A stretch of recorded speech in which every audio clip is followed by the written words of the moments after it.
मैं ये भी कौम से अपील करूंगा कि हम चाय की एक एक प्याली 2-2 प्यालियां कम कर दें, क्योंकि जो चाय हम इंपोर्ट करते हैं वो भी हम उधार लेकर इंपोर्ट करते हैं। जो तेल है ना वो कम इस्तेमाल करें, चाय का कप एक कप कम कर दें, 1-2 प्यालियां कम पीनी शुरू कर दें। यानी अगर आपको बिल तंग कर रहा है, नहीं दिया जरा पंखा चलाना बंद कर दें, बत्ती चलानी बंद कर दें, कल को कहेंगे सांस लेना बंद कर दें, जीना ही बंद कर दें। कौन लोग हैं आप?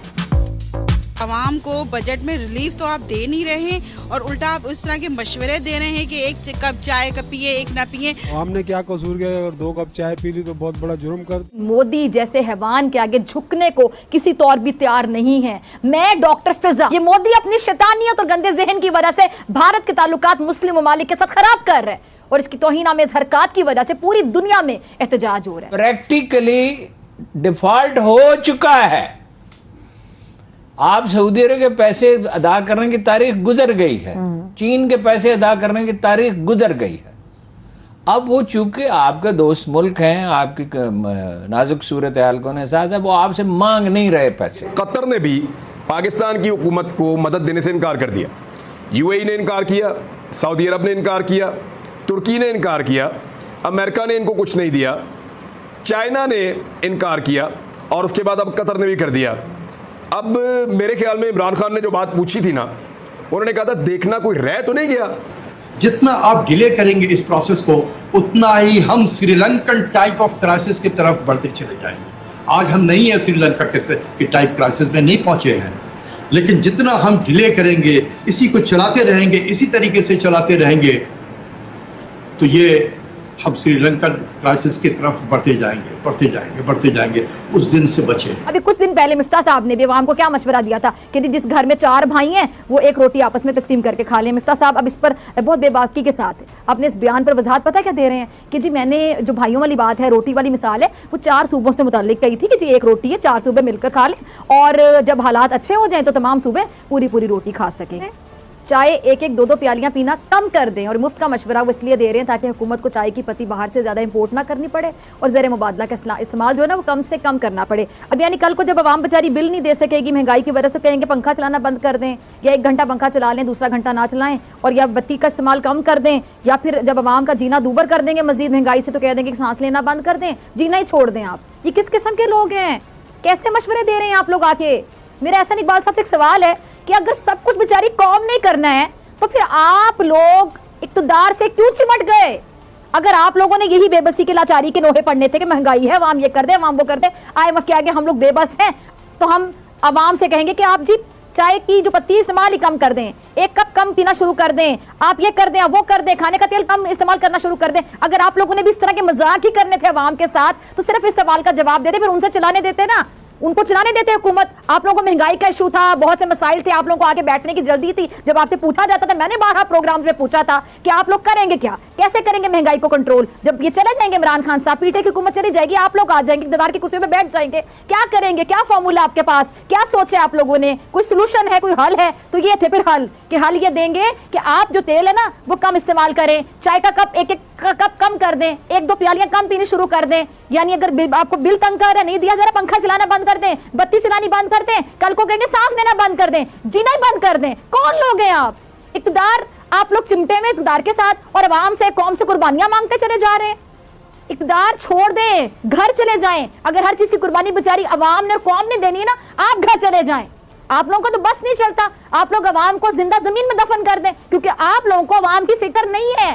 फिक्र ही क्या आप लोगों को? अगर आप लोगों को इतनी आवाम की वाकई फिक्र होती तो आप लोग वज़ीर-ए-आज़म हाउस के खाबे कम करते सबसे पहले, सरकारी पैसों पर गैर जरूरी दौरे कम करते सबसे पहले। अगर इतनी आपको कौम का पैसा बचाने की फिक्र होती ना, आप लोग किफायतशारी से काम लेते। पहले प्रैक्टिकली आप लोग साबित करते कि हाँ हम कर रहे हैं किफायतशारी।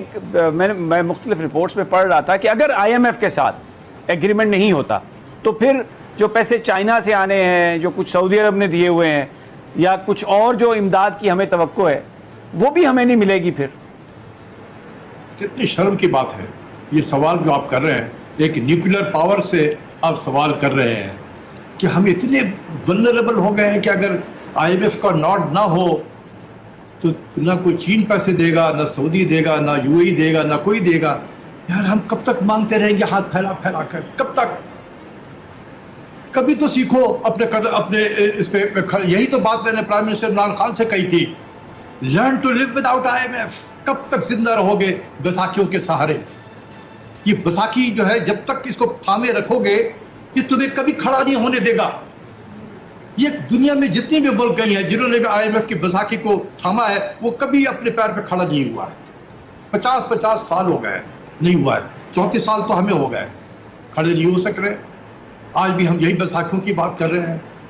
कितने शर्म की बात है, दुनिया में कोई न्यूक्लियर पावर जो है वो IMF के दस्तनगर इस तरीके से नहीं है जितना हम हो गए हैं। यह कर दिया गया है हमें, हमारी अपनी कोताही, अपनी गलतियों की वजह से, क्योंकि हमने जिंदा रहना, एक खुददार कौम की तरह जिंदा रहना सीखा नहीं है हमने। भिखारी का कोई दोस्त नहीं होता। रोज पैसे मांगने आ जाते हो। इतने ये बेशरम है, मतलब कतई यार बेंचोद, वो कहते हैं ना टट्टे सिकुड़ गए बेंचोद। ये कुची को कुची ये जंगू है, ये लड़ना चाहते हैं, ये कभी हमारे बात माना ही नहीं है। ठीक है, चलिए इस पर आप दोनों का एक डिफरेंस ऑफ ओपिनियन एग्जिस्ट करता है। सबसे ज्यादा तो मुझे अब खौफ आ रहा है घी का। न बिजली है, न पानी है, न गैस है। छोड़ो भेड़चोद, आधे नहीं यार, इसका नाम है ना भेड़चोद, गधे होना चाहिए, गधे। लिहाजा खुशखबरी ये है कि पाकिस्तान में गधों की तादाद में इजाफा हो गया है। 5.7 मिलियन, 57 मिलियन की तरफ हमें जाना है। और ये तादाद कोई मामूली तादाद नहीं है, क्योंकि दुनिया भर में सबसे ज़्यादा गधे पैदा करने वाला जो मुल्क है इथियोपिया, उसके बाद फिर पाकिस्तान का नंबर आ गया। कतई यार भेड़चोद, क्या पाप किया था यार मैंने यार। $1 अरब अगर सऊदी अरब निकाल देता है पाकिस्तान के बैंकों में से, तो पाकिस्तान का ऐसी तैसी हो जाती है, पाकिस्तान के लिए मुश्किलात पैदा हो जाती हैं। हुकूमतें जाके वहां मिन्नतें करती हैं, इवन पाकिस्तान की एस्टेब्लिशमेंट को, फौजी क़यादत को जाके बातचीत करनी पड़ती है, अपने ताल्लुकात इस्तेमाल करने पड़ते हैं। इस मसले का हल निकाल लो। चाय तक पाकिस्तान में नहीं होती, कह रहे हैं अरबों रुपयों की चाय पी जाते हैं पाकिस्तानी। पाकिस्तान एक लंबे समय से गंभीर आर्थिक संकट से जूझ रहा है। हालात इस कदर खराब हो चुकी है कि आम लोगों को रोजमर्रा की चीजें खरीदने में भी दिक्कत हो रही है। ऊपर से सत्ता से हटने के बाद पूर्व प्रधानमंत्री इमरान खान ने सरकार की नाक में दम कर रखा है। इन सारी तकलीफों के बीच पाकिस्तान के योजना मंत्री एहसान इकबाल ने देश के लोगों से कम चाय पीने की अपील की है। दरअसल चाय के मामले में पाकिस्तान दुनिया के सबसे बड़े खरीदारों में से एक है और इसकी हर चुस्की पाकिस्तान की अर्थव्यवस्था पर भारी पड़ने लगी है। मीडिया रिपोर्ट्स के मुताबिक पाकिस्तान फिलहाल गंभीर नकदी संकट से जूझ रहा है और एहसान इकबाल की यह अपील इसलिए सामने आई है। पाकिस्तानियों ने वित्त वर्ष 2021-22 में विदेश से आयात की हुई चाय पर 8,300 करोड़ रुपए खर्च कर दिए थे। योजना मंत्री ने कहा कि पाकिस्तान पूरी दुनिया में चाय के सबसे बड़े खरीदारों में से एक है और अब उसे विदेश से चाय मंगाने के लिए उधार लेना पड़ रहा है। गंभीर आर्थिक संकट से जूझ रहे देशों के लोगों का चाय जैसी लग्जरी पर खर्च करना सरकार को अखर रहा है। इकबाल ने मंगलवार को कहा, मैं मुल्क के लोगों से अपील करता हूँ कि 1 से 2 कप चाय कम पिए, हमें उधार लेकर विदेशों से चाय मंगानी पड़ रही है। बजट के आंकड़ों के मुताबिक पाकिस्तान सरकार ने मौजूदा वित्त वर्ष में इससे पिछले वित्त वर्ष के मुकाबले चाय के आयात पर 1300 करोड़ रुपए ज्यादा खर्च किया है। यही वजह है कि मंत्री ने पाकिस्तान के लोगों से कम चाय पीने की अपील की है। ऐसे में देखा जाए तो इकबाल की अपील का पाकिस्तान के लोगों पर कोई खास असर नहीं दिखा और साथ ही भारत के लोगों ने पाकिस्तानियों की खिंचाई अलग से कर दी। ऐसे में लगता है कि अब आगे कोई ऐसा बयान देने से पहले इकबाल कई बार सोचेंगे।